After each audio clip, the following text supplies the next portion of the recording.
welcome. Let's look at these JAMB past questions, biology 2018. Question number 40. Which of the labeled tissues is responsible for the transport of mineral salts and water in a living plant? Now, checking out this diagram, we have option A 1, B 2, C 3, D 4.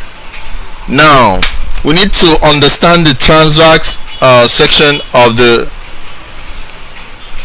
tissues of the plants for us to be able to appreciate this very well. So to do that, we have basically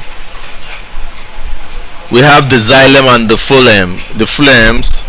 So here in the middle you have the xylems, then surrounded very closely by the phloem cells. Then you have what we call the pericycle. You understand? So that's what you have. So that is what you have. So you have what we call the xylem, which is actually what is responsible for transport of mineral salts and water. We have the phloem. Then we have these what? Pericycle. Now the combination of these three is known as steel. You understand? So that's actually what you have.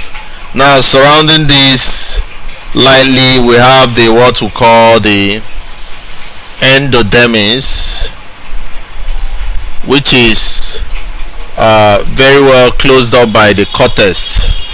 The support closing this steel is known as the cortex. You understand? Then you have the epidermis. Covering of this cortex is the what? Is the epidermis. Now after the epidermis, you now talk about the root hairs, which is the last thing here, the root hair. So this the transverse section of the tissues. Now the function of this xylem, which is what you can be seen as the number 3 in this rough sketch here, is to transport mineral salts and water in living plants. So that makes the 3 the answer to the problem. You understand? But take note that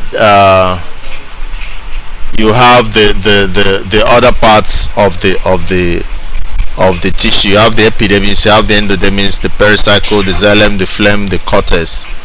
So but this very point that is being tossed here is known as the xylem, which is the part that does the responsibility or the function of transport of mineral salts and water in living plants. Thank you.